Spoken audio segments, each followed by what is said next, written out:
Buenos días, soy Rosa María Sánchez del Periódico de Cataluña y tenía algunas preguntas. Ministro, quería preguntarle si este presupuesto, si la liquidación... Segundo, Rosa, es que olvidaba que no es presupuesto, pero voy a darles también otra información antes de... Sí, y ahora sigue su... Voy a dar otra información porque se va a remitir a Eurostat, también con final de septiembre y, por tanto, sujeto a todas las estimaciones que hará Eurostat en las próximas 3 semanas, pero se va a emitir, digamos, lo que será el déficit. El déficit, decía, del año pasado, el definitivo, bueno, el definitivo sujeto a la reconsideración que haga Eurostat, insisto, pero el déficit del año pasado, del 2011, y saben que al estar sujetos a procedimiento de déficit excesivo, de corrección de déficit excesivo, como país estamos obligados también a hacer una estimación del déficit de este año, del año a adelantar una estimación del déficit que en realidad se derivaría de este proyecto de presupuesto, pero también se deriva de algo que quiero explicar, ¿no?, que es la incidencia en déficit y en deuda de las operaciones financieras que estamos llevando adelante en términos de saneamiento de nuestro sector bancario el año pasado y este año.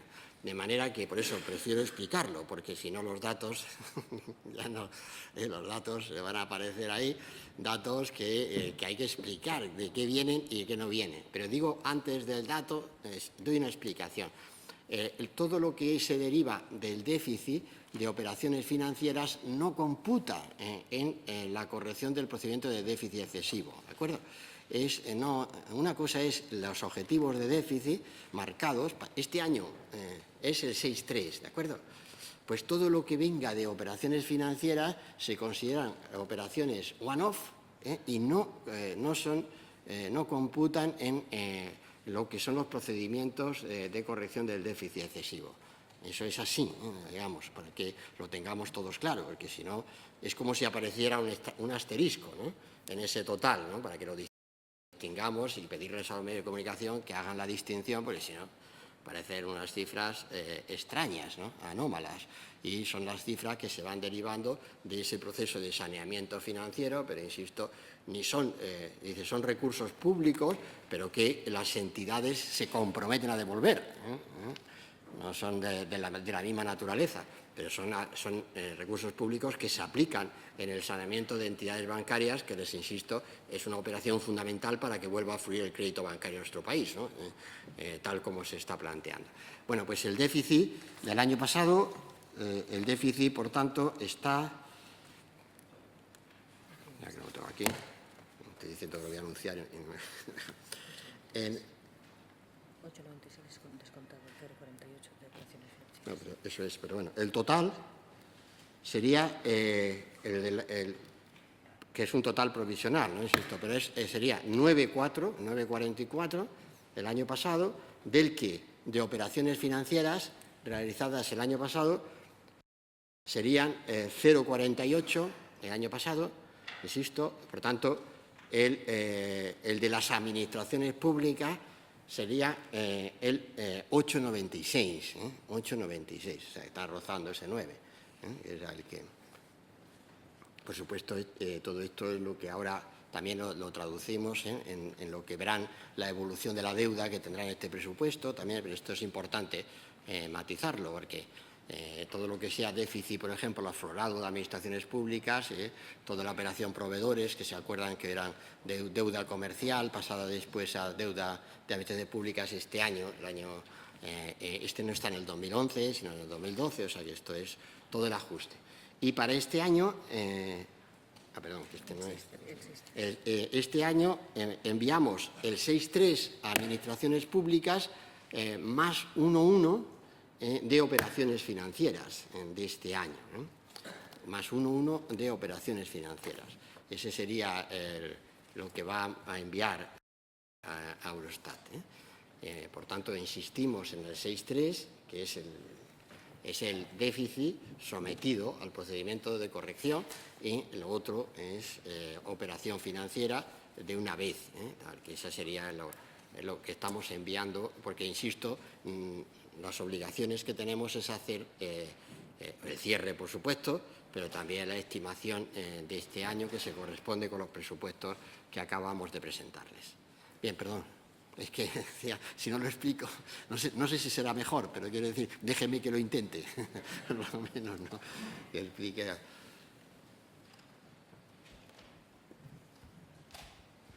Gracias, ministro. No, yo quería preguntarle si las cifras que nos ha ofrecido hoy, tanto del presupuesto del año que viene como de la liquidación, la previsión de liquidación del 2012, tienen margen suficiente para encajar una posible revalorización de las pensiones en función de un IPC pues, que podría estar en torno al 3 o 3,5% según vaticinan los analistas. También quería preguntarle cómo podría incidir en este presupuesto, en el capítulo de gastos financieros, una posible petición de rescate a la Unión Europea, si eso incidiría en una menor cifra de gastos financieros o si ya está incluido algún tipo de efecto en estas cuentas. ¿De qué, perdón? Si ya se ha incluido, en estas cifras, se ha incluido el efecto que se derivaría de una petición de rescate a la Unión Europea en la rúbrica de gastos financieros. Quería, si nos puede explicar por qué baja el gasto en desempleo en un 6,3%, si solo es por las medidas de julio o hay medidas adicionales en las que esté pensando el Ejecutivo, y cuáles son las subidas de impuestos especiales que incluye este presupuesto. Gracias. Bueno, en decirles, y ahora le paso la palabra al secretario de Estado para decirles que por parte del Gobierno no hay previsión de adoptar ninguna medida adicional sobre lo que ya se conoce en términos de contención de gasto ni en términos tributarios. Es al contrario, hay que dejar que esas medidas vayan ejerciendo sus efectos. Y es las ya tomadas, las ya dotadas. Y ahora hablamos de eso, del desempleo, pero le digo que la intención del Gobierno es no adoptar ninguna medida más, puesto que estamos en la senda de corrección del déficit público que marcan nuestros compromisos europeos. Y hemos trasladado ya en forma de medidas, que son las conocidas, y hemos trasladado las recomendaciones derivadas del Consejo de la Unión Europea. Por tanto, como Gobierno estamos haciendo lo que tenemos que hacer y explicando a los ciudadanos españoles que ello supone un esfuerzo, pero ese esfuerzo es el que tiene que trasladarse a los ejercicios siguientes. Entonces, si lo ven, las medidas tributarias, hemos tenido que hacer una subida de impuestos y esa subida de impuestos, sin ella, no tendríamos estas recaudaciones. O sea, en el 2012, pero que previsibles a 2013. Por tanto, sí, decía que hemos tenido que subir impuestos. Decía que hemos tenido que subir impuestos, pero que esa subida de impuestos, que es dolorosa, está ahí ya y hay que dejarla que ejerza sus efectos cara al ejercicio 2013 y a los sucesivos. Y también hemos renunciado, como les anuncié después del Consejo de Ministros, a bajar cotizaciones sociales, porque ahora mismo es prioritario el objetivo de déficit público, la credibilidad, antes que cualquier otro estímulo que pudiéramos pretender hacer en términos tributarios. Por tanto, eso es lo que estamos haciendo y no hay ninguna previsión por parte del Gobierno de introducir nada fuera de lo que es el contenido de este presupuesto y de la Ley de Medidas Tributarias que le acompaña. Entonces, si te parece, secretario de Estado, explicas. Gracias, ministro. Bien, en relación a la revalorización de pensiones, cualquier presupuesto tiene margen. En primer lugar, porque esos son créditos que por naturaleza son ampliables, tanto en la Seguridad Social como en clases pasivas y, por lo tanto, estando en vigor la normativa relativa a la revalorización de pensiones, cualquier decisión que se derive al respecto, en su caso, tiene cabida en un presupuesto. No es excusa la no dotación correspondiente en el mismo. Por otra parte, este presupuesto sí que tiene incorporado un incremento de las pensiones. Ese está presupuestado y así va a ser. Respecto a los gastos financieros, pues los gastos financieros, como hemos visto, crecen mucho. Evidentemente, son unos gastos financieros que están hechos con la evolución que se ha producido en este año y, lógicamente, con una previsión de evolución del futuro. Pero, claro, este presupuesto tiene muchas medidas precisamente para conseguir que este volumen de gastos financieros no agote esa previsión prudente que hoy incorporan. La referencia o no a la solicitud de fondos por parte de la Unión Europea, se instrumenten como se instrumenten a través del presupuesto, eso es un efecto saldado, porque, lógicamente, eso va a implicar transitoriamente, a lo mejor, un gasto financiero, pero inmediatamente un ingreso financiero que procederá de las instituciones destinatarias de esas ayudas y con las rentabilidades correspondientes para el sector público. Por lo tanto, en el mejor de los casos el efecto es neto y, en su caso, producirá los ingresos financieros correspondientes. Respecto a la bajada del desempleo, pues creo que usted misma se respondió, porque efectivamente el presupuesto lleva una línea continuista de toda la política económica del Gobierno. En última instancia, el presupuesto es la máxima expresión cifrada de la política económica del Gobierno y no nos podemos olvidar del elenco de reformas estructurales que acompañan este presupuesto y han acompañado al presupuesto del 2012.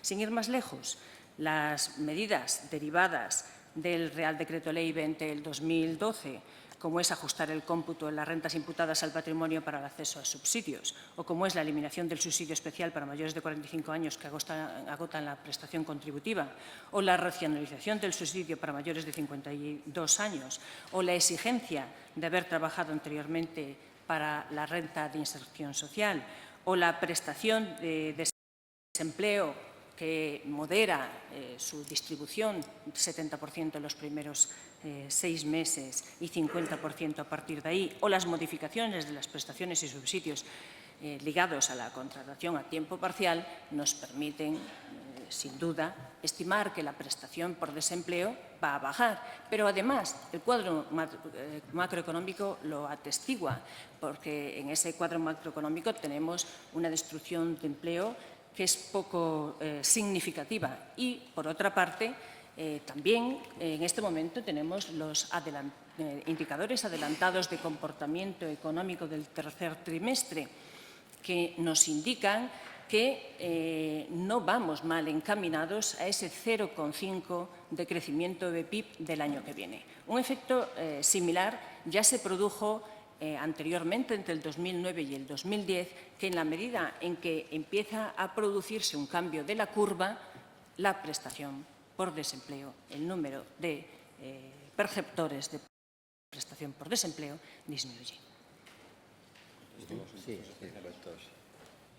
Preguntaba usted por la subida de los impuestos especiales. Esta estimación de subida obedece a dos razones, básicamente. Una, a que el llamado céntimo sanitario, el impuesto sobre ventas de determinados hidrocarburos, como saben ustedes, era objeto de investigación por las autoridades europeas desde el punto de vista de su compatibilidad con el derecho comunitario. Ya a través de un Consejo de Política Fiscal y Financiera se decidió reconvertirlo como impuesto estatal sobre hidrocarburos, en impuesto, digamos, de gasolinas y gasóleos. Eso está recogido, ese efecto está recogido aquí.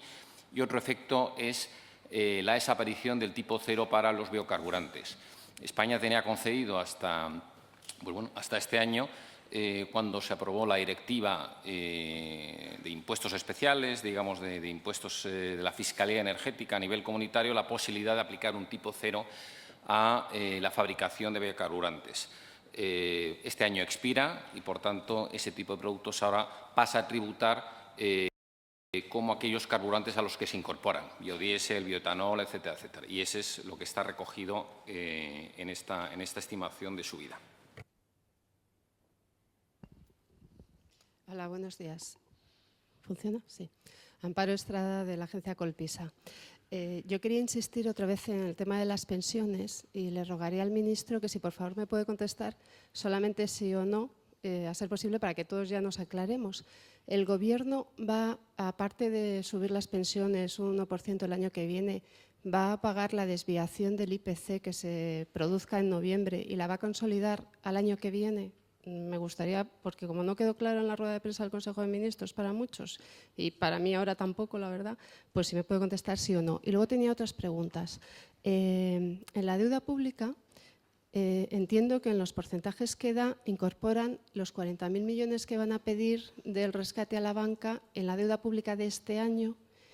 Y vamos, entiendo que es así, si no me gustaría que me lo explicara. Luego, esto de que no se compute como deuda la que ha comprado el Fondo de Reserva de la Seguridad Social, ¿se hace todos los años o es una forma nueva? Porque en la página 184 dicen que, bueno, que debido a los cambios en la composición del Fondo de Reserva es por lo que cambia la variación de la ratio deuda-PIB. Entonces, no sé si estoy interpretando mal que no la computan como deuda la que ha comprado el Fondo de Reserva y si no es así, ¿por qué se debe a que esto influya o no en la evolución de la deuda? Después, en los beneficios fiscales, he visto que se incrementan los beneficios fiscales de loterías. A mí me choca un poco con el impuesto que van a poner en las loterías y me gustaría, bueno, si es que tiene una previsión de que la gente se ponga a jugar como loca para ver si consigue dinero o por qué suben estos beneficios fiscales. También suben los beneficios fiscales de los planes de pensiones. También me gustaría que me diera su opinión de si este incremento de los beneficios fiscales es porque la gente, o sea, los ciudadanos, ante el miedo que les pueda haber empezado a entrar porque se haya acudido al Fondo de Reserva, van a empezar a hacer más aportaciones a los planes de pensiones. O sea, si en sus previsiones lo que están contemplando es que haya bastantes más ingresos en los planes de pensiones privados. Y si esto se debe a lo mejor al temor de que la seguridad social pública pues no vaya a ser sostenible en el futuro, ¿no? Y por último, el déficit añadido que nos ha explicado de operaciones financieras, entiendo que es por las ayudas a la banca, pero en todo caso me gustaría que me explicara exactamente esas 4 y pico décimas de este año y el punto y pico del año que viene, en concreto, pues si nos puede detallar a qué obedece. Gracias. Bien, en relación con el primer asunto, pero yo les invito a que hagan una pregunta, dos preguntas. Si hacemos cada uno un repaso, pues, claro, quiere decir, se concentra, ¿no? No dejamos que intervengan los demás. Bueno, en relación con las pensiones no voy a añadir absolutamente nada sobre lo que ya dije y lo dije yo mismo el jueves, ¿no? La previsión del Gobierno es incrementarlas y la legislación en materia de revalorizaciones está vigente. Por tanto, eso es lo que tengo que decir en este momento. Y en relación con todas estas materias, si les parece, les paso a los demás la palabra, pero si hay un concepto que usted ha sacado, si me permiten también una explicación también, que me parece relevante, que sé que no va a ser tal, pero déjeme que intente la explicación en el sentido siguiente. ¿Qué es el Fondo de Reserva de la Seguridad Social? Ese sí que me parece relevante en ese sentido, claro. ¿Qué es el Fondo de Reserva de la Seguridad Social? Pues como cualquier superávit que se ha ido acumulando, es el activo que se haya adquirido con ese excedente. ¿De acuerdo? ¿Cuál es el activo que se ha adquirido con ese excedente? La deuda pública española. También la deuda de otros países, pero no es relevante. Ergo,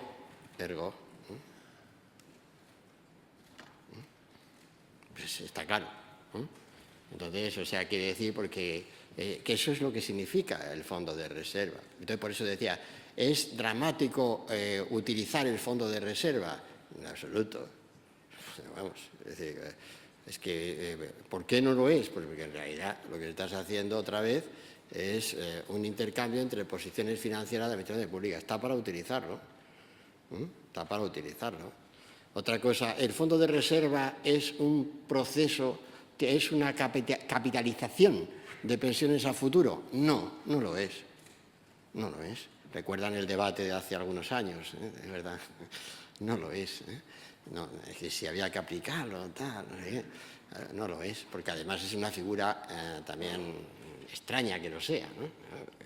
Si el excedente de una administración pública, cuando hay ese excedente, llámale lo que fuere, ¿no? De cualquiera de ellas, se está dedicando a intentar capitalizarse en compras bursátiles de empresas privadas, no deja de ser pues una nacionalización otra vez. O sea, quiero decir, con lo cual estamos hablando de que sujeta a todos los riesgos de la evolución de los mercados financieros. O sea, por tanto, no es eso el fondo de reserva, no nació para eso. Y ahora, pues si se está utilizando, pues es evidente que se está utilizando un cómputo de deuda pública, ¿no? O sea, es decir, no únicamente, porque luego está la parte que tiene también entre esos activos de deuda de otros países, esa es, pero la prioritaria, en el caso sería eso, y eso es lo que estamos haciendo, el anuncio de esa utilización. Y, bueno, ya paso la palabra. Bien, vamos a ver. En relación al fondo de reserva, lo que ocurre es que, básicamente, aunque aquí incidimos sobre el presupuesto del Estado, realmente lo que interesa es el presupuesto consolidado. Esto es solo en términos de presupuesto consolidado podemos medir los límites de déficit de deuda pública que derivan del procedimiento de déficit excesivo. Esto es precisamente lo que ocurre. El procedimiento de déficit excesivo tiene unas normas y unas pautas indiscutibles porque derivan de un consenso internacional. El Fondo reserva la Seguridad Social y su deuda emitida consolida con la del Estado. Al consolidar desaparece. Ahora bien, si lo que hacemos es vender, deja de consolidar porque pasa a otras manos y por eso la ratio PIB-deuda pública aumenta. Sí.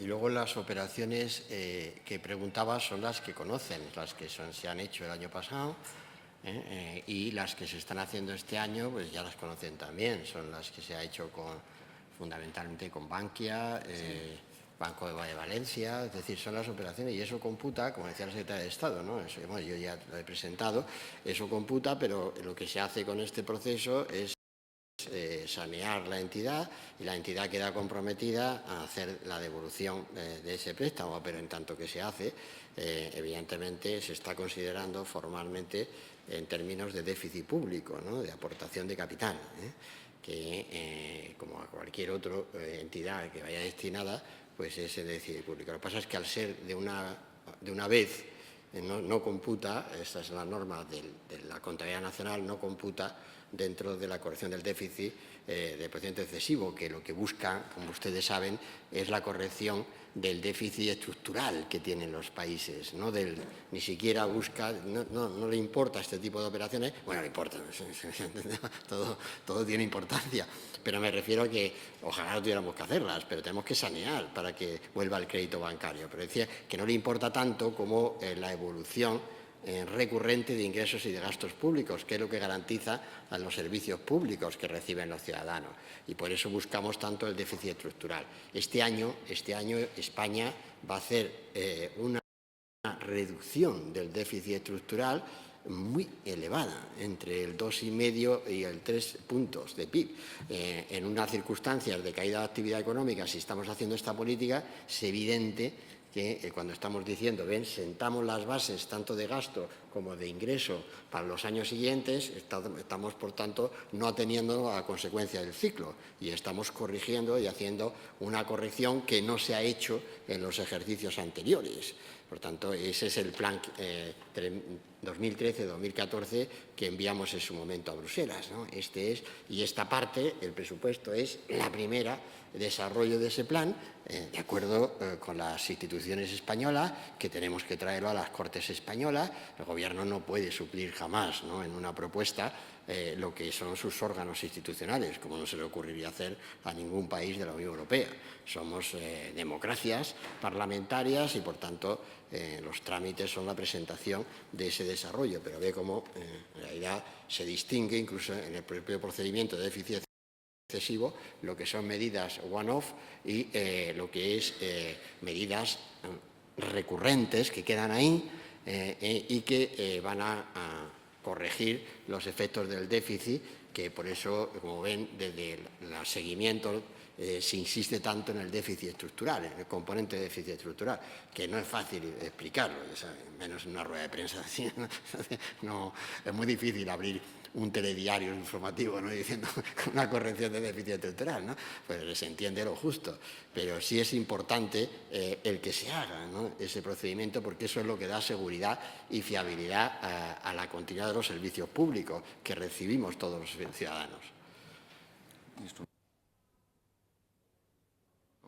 Preguntaba usted por el impacto de los beneficios fiscales de los juegos de loterías que estaban exentos, y con el proyecto de ley efectivamente vamos a someterlos a un gravamen liberatorio, el 20% a partir de 2.500. Lo que ocurre es que el presupuesto de beneficios fiscales lo que hace es comparar lo que hubiera tributado, digamos, esa parte exenta con un tipo de impuesto sobre la renta que en el 2013 es distinto, es decir, ha subido, digamos, el gravamen complementario, es cuando se va a notar el efecto tanto en retenciones como en el ingreso a la cuota, y al subir el impuesto sobre la renta es por eso por lo que es inevitable que en general todos los beneficios fiscales relacionados con impuestos sobre la renta suban una pequeña parte.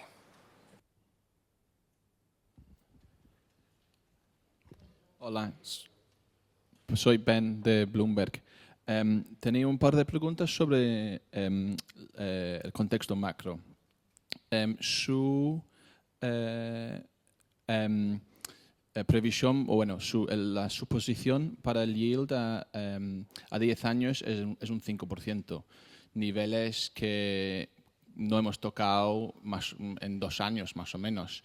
Quería saber cuál es el argumento para utilizar un coste de financiación de estos niveles y también la previsión para el PIB de menos 0,5 es más o menos lejos de donde está el consenso en el mercado, que está en menos 1,3. Y quería saber si estos variables salen más cerca de donde están ahora y donde están las previsiones, cuál sería el impacto en los presupuestos y la necesidad de financiación. Luego, respecto al déficit de este año, usted ha sido muy claro en que lo vamos a cumplir.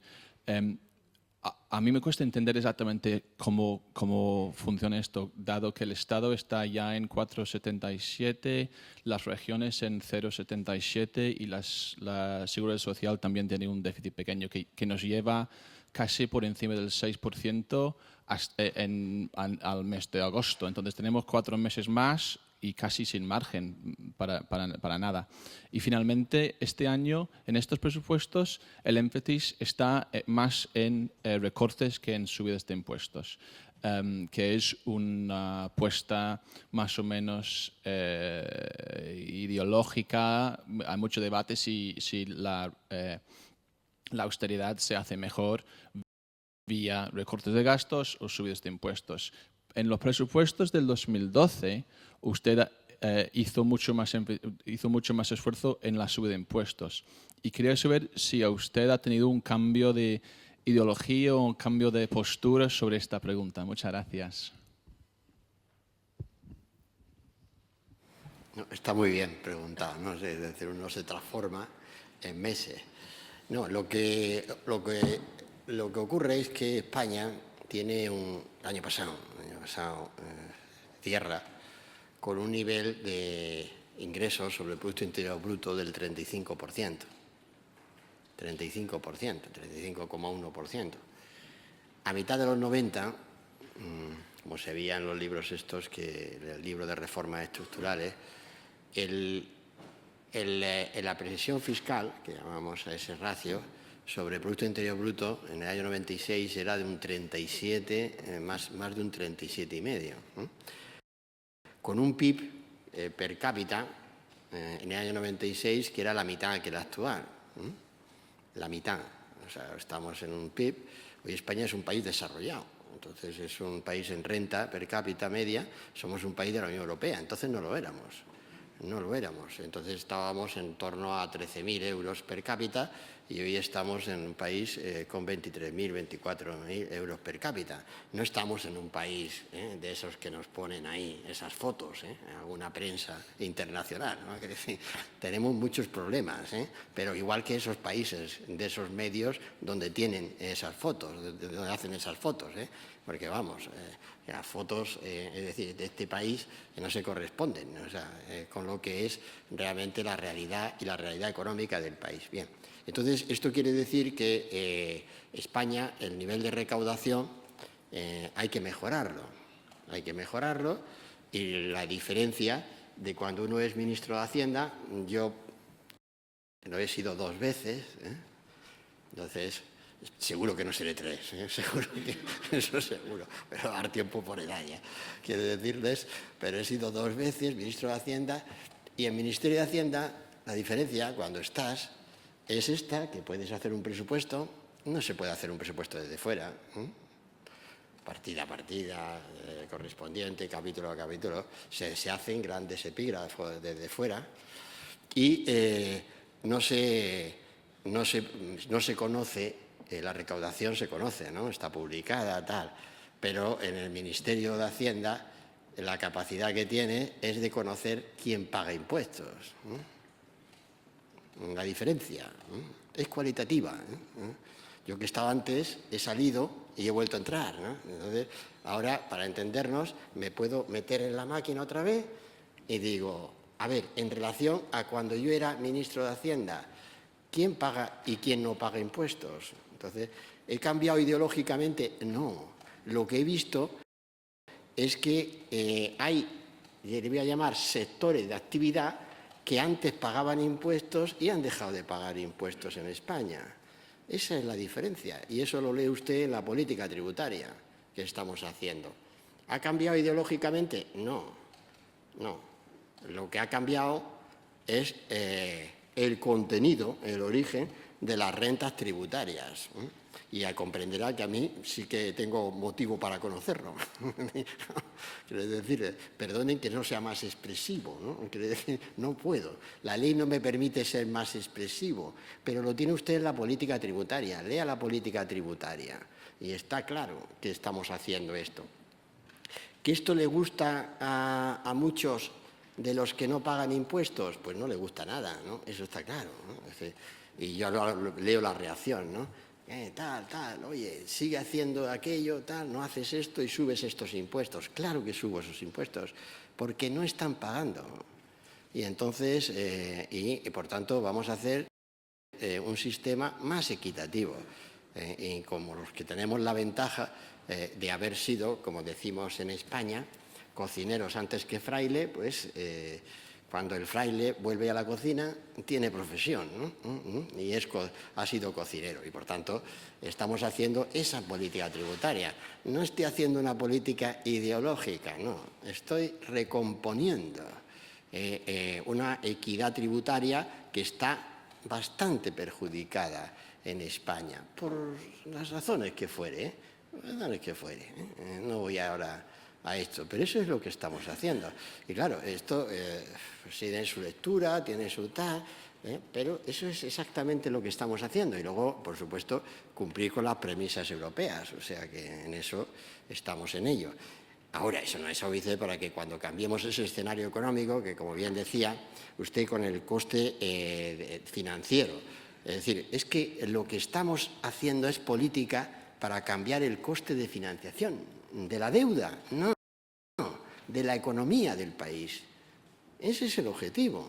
O sea, es decir, entonces, si no somos capaces de conseguir este objetivo, no vamos a tener crecimiento económico. Lo tenemos claro para qué trabajamos y no al verlo al revés. Y por eso estoy haciendo supuestos, tengo que hacerlos, tiene que hacerlo Economía en este caso, ¿no? Que es quien tiene el Departamento de Tesoro, el Ministerio de Economía y Comunidad, tiene que hacer supuestos.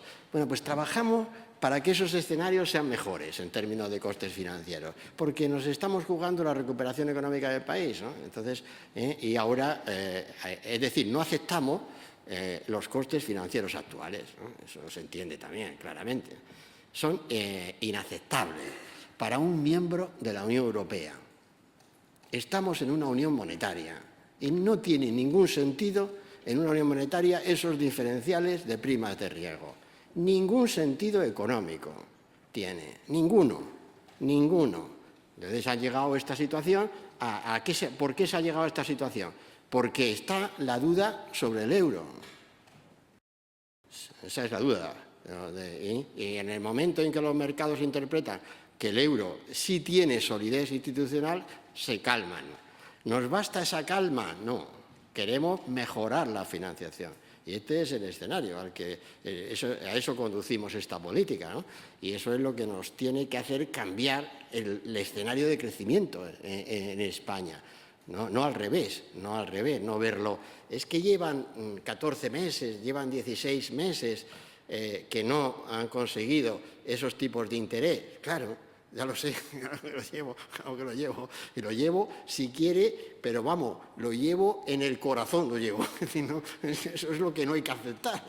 Quiero decir, claro, que no al revés, ¿no? Como venimos de esto, nos vamos a quedar en esto. No. El trayecto que estamos haciendo es salir de esa tendencia, porque si no, en España no habrá crecimiento y este Gobierno trabaja para que haya crecimiento económico y traslada esto a las instituciones europeas. Eso es lo que estamos trasladando, eso es lo que estamos haciendo, ¿no? Y, por supuesto, tenemos que hacerlo con correcciones de esos desequilibrios financieros, ¿no?, de país que tenemos ahí. El primero, el del sector público, por eso, este es el argumento de fondo. Pero, insisto, no estamos en Europa, no estamos en el euro para financiarnos estos tipos de interés. No estamos para eso. Estamos haciendo los trabajos que corresponde a un cambio económico en España para poder financiar correctamente un crecimiento económico que nos lleve a una creación de empleo. Ese es el sentido de la política presupuestaria, de las reformas estructurales, de las reformas del sector público, de las reformas laborales, de la capitalización del sector bancario, que es importantísima. Hay que capitalizar realmente ese sector bancario. Ahí está uno de los grandes cambios estructurales de la economía española para ganar la confianza de los mercados y para tener la calificación que se merece tener un país como el nuestro, que es un país que ya lo demostró, que era un socio fiable, que ya nuestra prima de riesgo llegó a ser mejor que la alemana durante bastante tiempo. Y, por tanto, eso ocurrió en el 2002, cuando todavía no teníamos ni la AAA en términos de ninguna agencia de rating. Por tanto, este es nuestro trabajo y para eso tenemos que hacer ese trabajo y explicárselo a los españoles qué es exactamente lo que estamos haciendo. Sí, soy Federico Castaño de Voz Populi. Buenas tardes, ministro. Le voy a hacer la misma pregunta que el compañero, pero formulada de otra manera. Y es si el Gobierno, a la hora de elaborar estos presupuestos, ha tomado como referencia algún umbral de prima de riesgo para el año que viene. En segundo lugar, seguro que esta sí referencia, sí la ha tomado en cuenta, es el precio del barril de petróleo. Y, en tercer lugar, el tema del empleo público. Después de los ajustes que hemos conocido en 2011 y 2012, aproximadamente quedan 3 millones de empleados públicos. Si el Gobierno tiene calculado aproximadamente el ajuste que es esperable en el año 2013. Gracias. El ajuste esperable es el que también está en el plan previsto, enviado a Bruselas.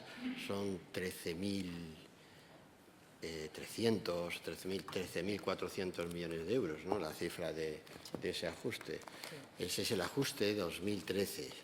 Y luego ese ajuste se amplía en un escenario de crecimiento económico positivo en el 2014 y 2015. Ese es lo que hemos enviado, 13.118. ¿no? Hay que entender que el ajuste se abre hacia 38.956, es decir, casi 39.000 millones de euros, con las mismas medidas, porque son medidas que se están quedando ahí. de forma estructural hacia el 2014. Lo que cambia en el 2014 precisamente es el escenario económico. Es el escenario positivo y, sin embargo, el ajuste fiscal, presupuestario, es muy superior al de 13.000. ¿Por qué? Pues es evidente que cambia la recaudación tributaria, que cambia... Claro, por eso insisto mucho en la clave de que ahora tenemos que hacer una política presupuestaria que no ahogue más la economía. No lo veamos al revés, es que si no... y nuestros supuestos, en ese sentido, sobre los que estamos trazando la carga de intereses, pues son realistas, es decir, no son muy lejanos a las primas de riesgo que hemos tenido recientemente, al precio del barril. El precio del barril no lo podemos determinar, ¿no? Pero sí podemos hacer políticas que nos hagan menos dependientes, ¿no?, de la energía fósil, y esas son las reformas estructurales que tenemos que hacer como Gobierno.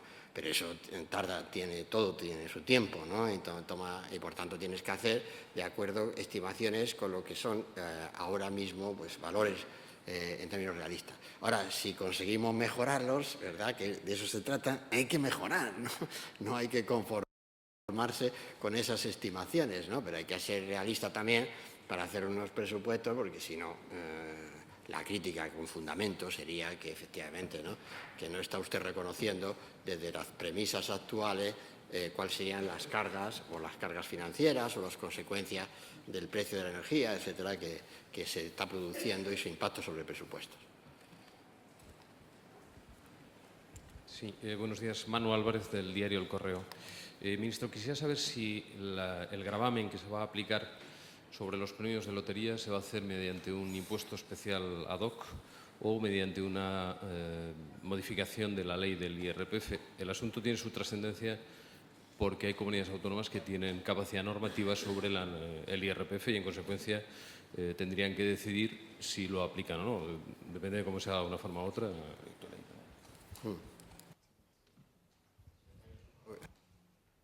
Y bienvenido al encuentro, hermano. Gracias, ministro. Efectivamente, el gravamen de lotería se configura dentro del impuesto sobre la renta como un gravamen liberatorio. En el momento en que se pague esos premios por encima de 2.500 euros es cuando se producirá la retención de esa cuantía. Desde el punto de vista del sistema de financiación, bueno, pues estamos hablando de un proyecto de ley que ha habido que presentar para poder hacer, lógicamente, las estimaciones adecuadas a la estimación de ingresos global del ejercicio, lo cual no es óbice ni obstáculo, veamos, para su explicación a nivel de, digamos, del sistema de aplicación del sistema de financiación.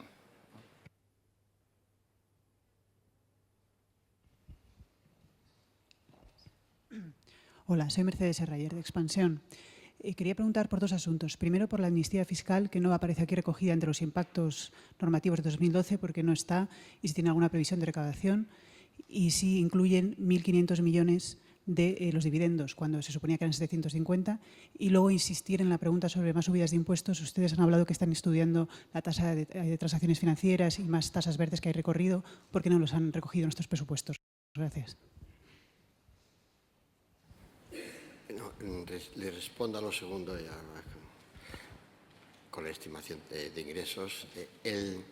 La tasa financiera sigue en estudio.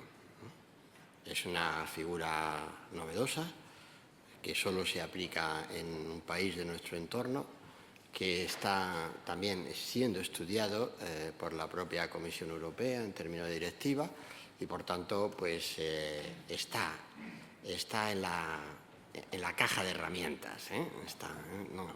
No se ha rechazado. Sigue en estudio para valorar también, en función de la experiencia de nuestro entorno, cuáles serían concretamente sus consecuencias. Pero es que es más complicada, ¿no?, en términos también de elaborar y de que tenga un acierto, que sea un acierto tributario. Gracias. En relación con las previsiones para el 2012, mantenemos, por supuesto, las estimaciones relativas a los procesos de regularización que usted llama amnistía fiscal, en sentido amplio, tanto también para lo que es la reparación de dividendos, etcétera. En 2013, como usted bien sabe, este componente no se recoge, porque esto vence el 30 de noviembre para que se produzca, digamos, el ingreso del ejercicio corriente que cumpla para los presupuestos de 2012. Con lo cual, en ese sentido, no hay nada que añadir en presupuesto de 2013. Sí, muchas gracias. Soy Joan No vamos Faust. a hacer otra, ¿eh? Y por eso, que acaba, como dice el secretario de Estado, en noviembre se acabó, y se acabó la oportunidad de acogerse a la regularización. Y cuando tendremos una ley del fraude, de lucha contra el fraude fiscal, la más severa que ha habido nunca en España. Pero es decir, que, por tanto, esa es la fecha y eso es lo que... No, Sí, eso... soy... Esto de los 50 es que induce a confusión, es un proceso abierto y cuando acaba ese proceso, que lógicamente pues, es un proceso complicado, donde en la recta final es cuando se decide, eso es lo que no tenemos. Sí. Sí, claro, sigue estando pendiente, sí, seguro que la alcanzaremos. Sí, muchas gracias. Soy Joan Faust del diario Ara de Barcelona. Quería hacerle dos preguntas muy rápidas. En primer lugar, si el déficit a efectos oficiales sería del 9,44%. Y luego una pregunta concreta sobre Cataluña. Quisiera saber si estos presupuestos incluyen las demandas de la adicional tercera del Estatuto en materia de inversiones pendientes de años anteriores y también lo que se reclama de los fondos de competitividad. Muchas gracias. No, el presupuesto no incluye esas demandas porque no tiene margen para incluirlo. Este es un presupuesto de reducción de inversiones, como estamos viendo ahí. Es una reducción de inversiones que se produce en el total de España. Está identificado el descenso lugar a lugar, comunidad autónoma a comunidad autónoma, provincia a provincia, y depende del desarrollo de lo que son los grandes ejes de infraestructuras. A uno afecta más que a otro, pero esa es la razón. No discutimos la vigencia de las disposiciones adicionales del Estatuto de Cataluña, de Andalucía, de Baleares, de Castilla y León, sino que no tiene sentido que en un presupuesto de reducción, como han visto ahí, las inversiones públicas caen un 17, pues se produzca ningún tipo de nueva formalidad de crecimiento. Por lo demás, estamos trabajando con la Generalitat de Cataluña, como saben, para financiar lo que es este final de mes de septiembre y comienzo de octubre, muy duro, y distinguiendo la posición política de sus gobernantes de las necesidades más normales y operativas de los ciudadanos, de los catalanes. Eso es lo que hace el Gobierno de España. Estamos, por tanto, ayudando a financiar los servicios públicos de Cataluña.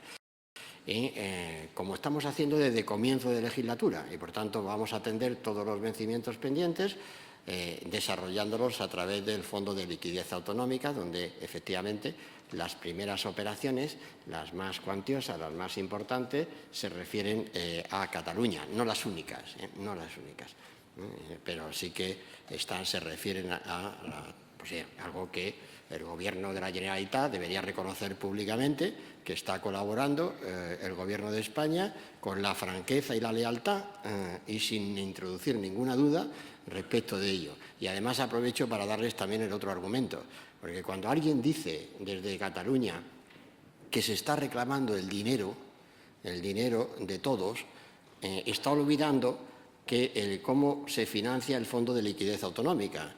El Fondo de Liquidez Autonómica se financia acudiendo al mercado por 4.000 millones de euros, con un consorcio bancario equivalente a 8.000 millones de euros y con otros 6.000 millones que viene de endeudar loterías. Es decir, no sé quién dice que estoy pidiendo mi dinero. O sea, es decir, se lo estamos pidiendo al mercado.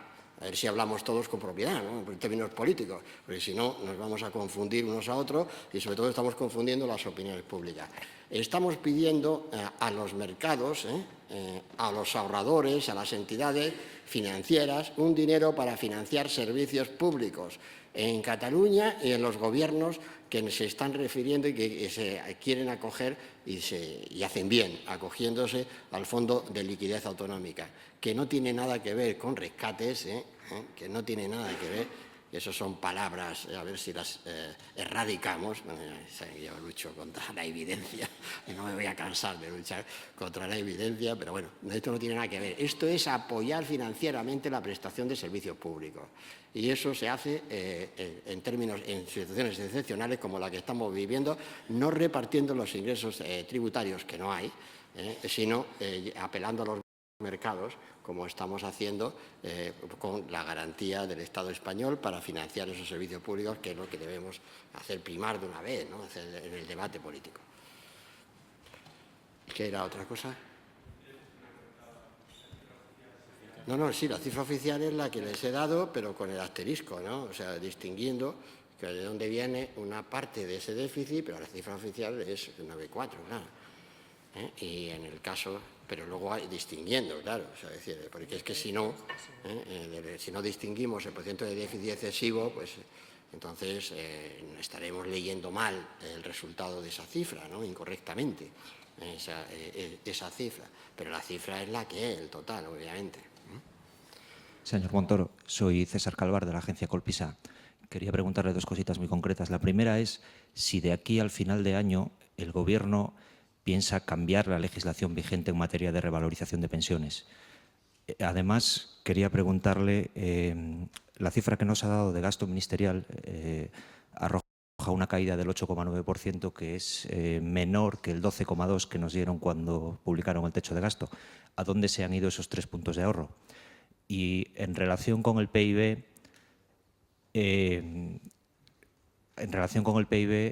esa caída del año que viene del 0,5%, quería saber si es compatible con algún trimestre de crecimiento positivo y a qué altura del año. Gracias. Bueno, aquí no hay más previsiones normativas que la que tienen ahí delante. Este es el sentido del acto que estamos realizando hoy y a partir de ese acto, pues también una ley que viene en paralelo de medidas tributarias. Entonces, lo que hay es lo que hay. Estamos en el día, como antes insistía, de entrada en el registro de la Cámara de los presupuestos generales del Estado, y estas son sus cifras, y ese es el amparo que hay en esas cifras y el proyecto de elevación de las pensiones, insisto, al 1%. Bien, en relación a la previsión de contención de gasto, bueno, aquí tengo que resaltar que la auténtica limitación al gasto viene fijada por las Cortes Generales, que es lo que se llama el techo de gasto. Ese techo de gasto usted comprobará que es el mismo en julio, cuando lo anunciamos, que el presentado en la Ley de Presupuestos Generales para el 2013. Y eso es realmente lo que nos condiciona. Cumplir el déficit, la previsión de ingresos que básicamente coincide y el techo de gasto. A partir de ahí, lógicamente, hay una distribución del gasto según estemos hablando de todas las magnitudes que a lo largo de este libro creo que pueden desgranar. No es lo mismo el gasto financiero que el gasto no financiero y, por lo tanto, no es lo mismo tener en cuenta la evolución de los capítulos de 1 a 7 que el 1 al 8. La rebaja del 8,9% del gasto total de los ministerios está teniendo el gasto completo, incluido el capítulo 8. Si me permite la expresión, creo que acertadamente bien utilizados en este ministerio, porque no en vano, a través del capítulo 8, estamos haciendo una apuesta sustancial por la política de I+D de este país, hasta el punto de que esa política, en un presupuesto tan restrictivo como estamos pensando, se mantiene en los mismos términos que el año anterior. ¿Y por qué recurrimos al capítulo 8 en vez de a la subvención directa? Pues mire usted, porque en un momento de crisis de liquidez, utilizar préstamos en condiciones favorables nos parece que es bastante apuesta por la I+D+I de este país. Este es el apoyo a las empresas, pero también es la obligación que tenemos para con todos los ciudadanos de hacerle participar en los resultados que obtenga y que el país ofrece como financiación puente y no una subvención a fondo perdido que la historia de este mismo país ha demostrado absolutamente ineficiente. Llevamos casi 2 horas. Bueno, a mi compañero le faltaba que le respondiera, soy María Varela de La Vanguardia, le faltaba que le respondiera la evolución del PIB y aprovecho para preguntar. Para no confundir a los ciudadanos, ¿qué cifra tenemos que explicarles que es el ajuste consolidado de este año? ¿13.000 o 38.000 millones? Y quería saber de ese ajuste previsto, ¿qué le corresponde a las autonomías? En segundo lugar, quería preguntarle también al señor Beteta. Se ha dicho que se congelará el sueldo de los funcionarios, pero ¿qué medidas adicionales se va a tomar en este sentido para contener el gasto? Que, por cierto, me ha parecido que disminuye ligeramente porque sigue creciendo un 8,7%. ¿Eso a qué se debe? Muchas gracias.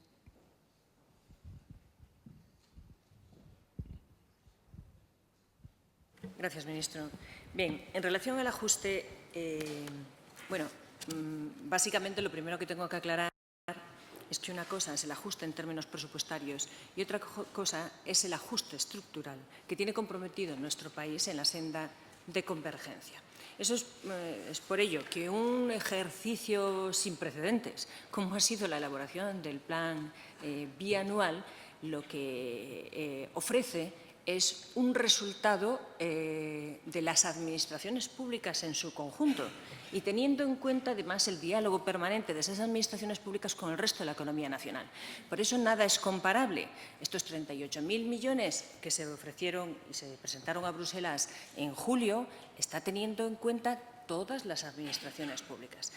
¿Qué hacen las administraciones públicas? Pues las administraciones públicas están aplicando de suyo, las administraciones territoriales, una contención extraordinaria del gasto comprometida en el seno del Consejo de Política Fiscal y Financiera a través de sus planes de reestructuración.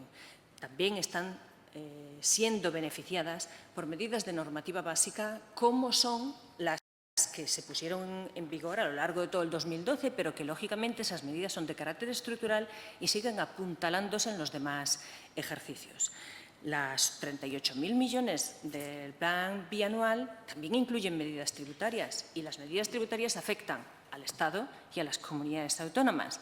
Ahora, si venimos al ámbito del presupuesto del Estado o del presupuesto consolidado del Estado, en todo caso estaríamos considerando el subsector Administración Central en términos contabilidad nacional. Quedarían fuera los demás. Por eso no son comparables. 13.000 millones es el esfuerzo estructural que implica el presupuesto del Estado, 38.000 millones es el esfuerzo estructural que, a su vez, trae la maduración de medidas que correlativamente se han ido aprobando, si me apura, casi cada viernes.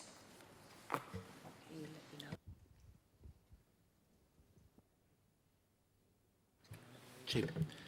En relación con el capítulo 1, como se puede observar en la documentación, en la página 168, que es la que explica pormenorizadamente el tema del gasto de personal, se puede ver cómo, en relación con el personal activo, hay una reducción del 3,8%. Pasa de lo que era 16.480 millones a 15.847 y en el conjunto de lo que es la tarta del gasto se reduce un punto entero en un solo ejercicio. Y en relación con el personal pasivo sí se produce un incremento del 8,9%, pasa de 10.857 a 11.824 por motivo del incremento de las personas que se van a este colectivo. ¿Cuál es la consecuencia de todo ello? Como antes indiqué, es ese pequeño incremento motivado por el Real Decreto Ley 20-2012. El Real Decreto Ley 20-2012 es donde se contienen todas y cada una de las medidas que van entrando en carga a lo largo del ejercicio que afectan a la Administración General del Estado y que afectan también al resto de las administraciones públicas y se consolidan a lo largo de los ejercicios. Lógicamente, no estaban contempladas a la hora de analizar el presupuesto preventivo del año 2012 y, por lo tanto, se puede ver cómo tiene ese efecto favorable a la hora de analizar lo que es la contención del déficit público.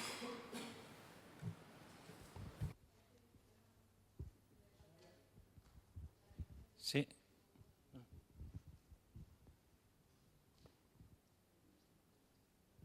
Sí.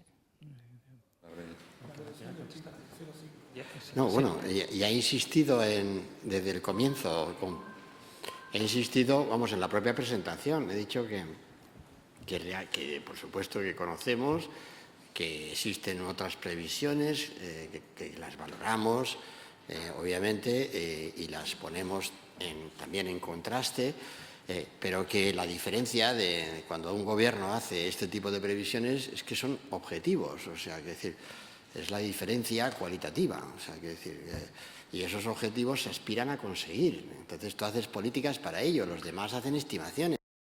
Por eso decía, vaya por delante el máximo respeto de quien les habla, que las ha hecho durante muchísimo tiempo, ¿no? Entonces, y pone muy en valor esa función en la sociedad. Ojalá hubiera más. O sea, yo en ese terreno no puedo sino valorarlas, aceptarlas, respetarlas, pero hay momentos en los que tienes que, tu papel no es atenerte a esas previsiones, sino al contrario, ¿no? Claro, si no hubiéramos hecho caso de las previsiones, España no hubiera fundado el euro, vamos, o sea, con todo mi respeto. Si hubiéramos hecho caso de esas previsiones, las pensiones en España no se pagaban en el año 2000, o es que no se acuerdan de esas previsiones. Es decir, yo sí las tengo, claro, grabadas, ¿no? Y entonces, oiga, con el máximo respeto, si yo me refiero, todos son funciones distintas. Y seguramente quienes hacían previsiones sobre la imposibilidad de pagar las pensiones en el año 2000, pues lo que pretendían era estimular a los responsables políticos para que hicieran otras políticas. Y ese es el juego de la vida, ¿no? O sea, y lo que hace falta, por tanto, no es enfrentarse con esas otras previsiones, sino hacer políticas que realmente hagan viable la salida de la crisis cuanto antes, que estoy convencido de que es lo que desean los españoles. Y que con estas políticas, con este contenido, con esto, pues también seguro que habrá cambios en alguna de esas previsiones, seguro que habrá cambios. En el sentido... Yo no... Aquí no vamos a hacer macro a ese... Estaría encantado, como usted sabe, pero no corresponde. Créame que la función de un encuentro de la naturaleza del que estamos celebrando hoy no es eso. Pero si la economía, en términos intertrimestrales, se está comportando así, ¿no? Y estamos programando como objetivo un comportamiento, pues es evidente, ¿no? que el comportamiento es un cambio de tendencia, vamos, o sea, quiere decir, no es la otra, que es la resignación, ¿no? O sea, es decir, y tenemos que hacer, y tenemos que conseguir ese cambio de tendencia, ese es el gran desafío político de España. Y desde luego que tenemos que aceptar como gobierno, que es nuestra responsabilidad el programar ese cambio de tendencia, ¿no? Con estos presupuestos solo no, insisto, con la reforma estructural, con la capitalización bancaria, con todas las reformas que están puestas en marcha. El valor de esa recapitalización bancaria, la segregación de activos para los perjudicados, negativos, tóxicos, de esos bancos, esto va a dar otra capacidad financiera a la economía española y por eso estamos trabajando para que efectivamente el escenario económico pueda ser diferente a mejor, no reproducirlo en las condiciones y en las condiciones financieras, no reproducir lo que estamos viviendo. Sí, ministro, soy José María Triper, del Economista. Yo quería incidir sobre este último tema porque, bien, usted habla de que el Gobierno hace objetivos, no hace estimaciones. Entonces, a mí me gustaría que me dijera cuáles son los parámetros, porque imagino que los objetivos están basados en unos análisis, unos parámetros que permiten que sean cumplibles o realizables. Me gustaría que me explicara esos parámetros que marcan esa diferencia tan abismal entre un decrecimiento del 0,5 del PIB que dicen ustedes y entre el 1,4 y 1,6 que están diciendo organismos como el Fondo Monetario Internacional, como está diciendo la COE, como está diciendo Standard & Poor's, etcétera. Me gustaría que me explicara en qué se basan ustedes estos parámetros. Después me gustaría que me contara también un poco en qué basan ustedes el cumplimiento de la previsión de ingresos en un contexto de caída profunda del consumo, de caída de la inversión, de salarios a la baja, de aumento del desempleo. Pues eso normalmente lo que produce es un descenso de la recaudación fiscal.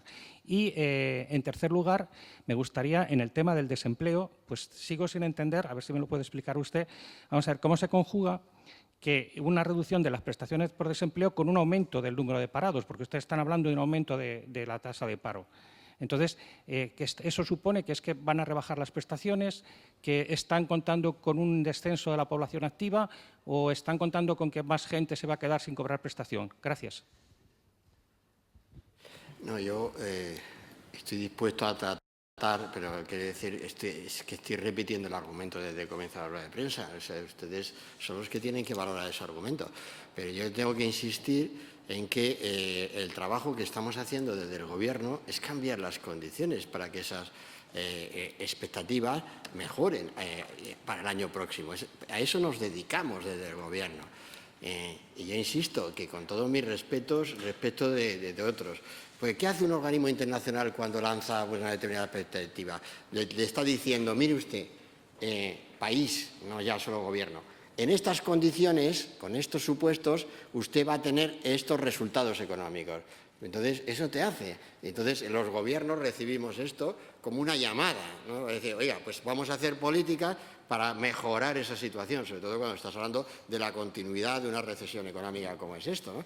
Entonces, aquí hay medidas que usted comprenderá que nadie ha interpretado hasta ahora, ¿no? En términos ni siquiera de potencial de recaudación, entre otras cosas porque no ha sido objeto de contraste con ningún organismo internacional, ni contraste con ningún analista. Quiere decir que luego les parecerá más o menos bien, si yo no vaya por delante, quiere decir su valoración y su crítica, pero usted comprenderá que medidas tributarias como cambios normativos como estamos haciendo aquí. Entonces, estos ya lo sabían cuando hacen esas previsiones. Caramba, pues mire, lo sabía antes que los que están aquí sentados, o sea, y el conjunto del Gobierno de España, ¿no? Es que estamos en el Gobierno para tomar decisiones. Es que la diferencia es que nosotros cambiamos con nuestros parámetros las condiciones económicas de un país y con un objetivo central en este momento. Central, y lo he dicho desde el principio, cambiar la financiación de la economía española. Yo no sé si lo puedo decir más claro. Es decir, no es que sea tal. Estamos cambiando ese escenario y entonces usted hasta puede aceptar. Pues no lo ha conseguido hasta ahora mucho. De acuerdo. Pues trabajo para ello con más ganas, por eso. Porque como no lo hemos conseguido lo suficiente, todavía más reforma, más trabajo, más decisiones en ese terreno. Y ese es el cambio. O sea, si esto no es una cuestión de decir, oiga, esto es una expectativa sentimental que vas a generar en la sociedad, que no, que estamos buscando unas condiciones financieras diferentes, que son las que se corresponden con un país europeo, miembro de la Unión Europea. Es decir, no sé cómo lo puedo decir más claro, ¿no? Y más evidente. Que el Gobierno español no se resigna a estar en estas tasas, en estas primas de riesgo y tal, ¿no? Y estamos tomando decisiones. Y cuando eso seamos capaces de materializarlo, esas decisiones en ese cambio, verán ustedes como muchos nos acompañarán en ese cambio, ¿eh? Muchos nos acompañarán, y es normal. Si yo eso, pero quiero decirles que la diferencia de las previsiones de unos y de otros es cualitativa, porque si lo hiciéramos al revés, entonces ¿a qué nos dedicamos? O sea, entonces, si usted me sienta el escenario económico y yo encargo a mi servicio, a ver, la agencia tributaria, calcúleme usted en función de esto, ya tengo que hacer política económica, política, y a unos les gusta más y a otros menos, pero hago política. Es decir, los gobiernos hacen política y proponen a la Cámara hacer política, que tomen decisiones políticas, que es el sentido de unos presupuestos y no al contrario, porque si no sería pues, sustituidos por una serie de expertos que hacen otras cosas. También los hay en el mundo, pero no les va muy bien, no les va muy bien. Entonces hay que hacer política y de instituciones democráticas que hagan política. Y lo demás es consultarlo con quienes saben, por supuesto, y aportan su conocimiento y su clave, pero la decisión es soberana de esta Cámara, del Senado. Esa es la decisión soberana, que es lo que corresponde institucionalmente a ello y, por tanto, la apuesta por cambiar las circunstancias y las condiciones. Por eso decía, yo no sé cómo me puedo incidir más en ello, pero insisto, no es la primera vez que ocurre en España, no. Entonces, aquí los hay muy jóvenes y no tan jóvenes, ¿no? Es que, ¿no? Oiga, ¿por qué no reproducimos alguna de las intervenciones que algunos teníamos, que en otras circunstancias, ¿de acuerdo? Yo podía tener físicamente otras circunstancias, pero en esta misma sala, ¿por qué no? ¿Por qué no toman las comparecencias de la Secretaría de Estado, del Secretario de Estado de Economía de los años 90, a ver si se creía las predicciones que había entonces o no? Es decir, es que esto de las predicciones está para hacerlas, ¿no? Esto es lo que hace un país. Y este país, por cierto, la ventaja respecto del pasado es que lo ha hecho. Es que lo ha hecho. Este país ha doblado su renta per cápita. Ha mostrado que tiene una capacidad de crear empleo como ningún país del mundo. Ha demostrado que realmente se ha comprometido en una senda de estabilidad, reduciendo la deuda pública sobre el PIB, más que ningún otro país de la Unión. Bueno, ninguno ni lo ha intentado, de algunos de los que ahora nos dan lecciones. No han rebajado sus niveles de deuda pública y nosotros sí lo hemos hecho. Llegamos desde un 70% a un 37% como país. Entonces, no sé de dónde viene, somos un país capaz de hacerlo, es decir, capaz de hacerlo, porque además lo hemos hecho. Y por tanto, ahora necesitamos políticas y políticas presupuestarias y políticas económicas para hacerlo, y nunca al revés, nunca lo veamos como una consecuencia, no nos veamos como un corcho arrastrado por la corriente. Somos un país, y un país que puede cambiar muchos elementos de esa corriente. Sí, buenos días. Soy Carlos Sánchez del Confidencial. Dos preguntas muy rápidas y concretas que creo que se va a agradecer. En primer lugar, habla usted de política tributaria. ¿El Gobierno mantiene su compromiso de bajar los impuestos, el IRPF, y eliminar el impuesto del patrimonio el 1 de enero del 2014? ¿Sí o no? Y en segundo lugar, me gustaría conocer cuáles son los ingresos previstos por privatizaciones. Ustedes hablaron al principio de la legislatura que había un ambicioso plan de venta de enajenación de activos, fundamentalmente vinculados al inmobiliario. ¿Se refleja esto en el presupuesto del 2013? Gracias.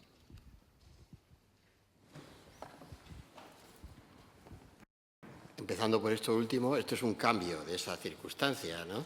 Un cambio que también, lo ven ahí, modestamente aparece como una pérdida, una merma de beneficio fiscal en la deducción de la compra de vivienda en el impuesto sobre la renta, ¿no? Que le hemos dado un valor relativo. Pero yo sí quiero expresarles que confío mucho en ese cambio, sí que quiero añadírselo claramente, ¿no? Ese cambio va a mover muchas cosas en España y por tanto, pues en términos de escenario económico y de cambio en la recaudación, también de los grandes impuestos, no está incorporado en el sentido, está más sobre las bases que tenemos hoy disponibles, pero yo estoy convencido de que va a ser y va a ser muy positivo. Y luego decía, en relación con los otros, el proyecto de presupuestos llega hasta el 2013. Entonces, los planes llegan hasta donde llegan. Entonces, permítanme que sea cauto. Es decir, no, es que lo que estamos proponiendo hoy a la Cámara es lo que estamos proponiendo, ¿no? Y no haga anuncios del día de mañana, ¿no? Que nos tenemos que ganar el pan de hoy. O sea, vamos a trabajar por hacer y por despejar ese futuro hoy. Ya sabe, no hace falta que se lo diga don Carlos, que en el momento en que podamos vamos a bajar impuestos, pero vamos, es decir, no somos tan diferentes, ¿no? No somos tan diferentes, pero necesitamos ese escenario económico antes, necesito ese escenario. Y cuando ese escenario entre, y entrará, más pronto que tarde, entrará ese escenario, no le quepa duda que volveremos a esas políticas estimulantes a través de reducción selectiva de impuestos, especialmente a quienes nos tienen que sacar de esta crisis, insisto, a los emprendedores.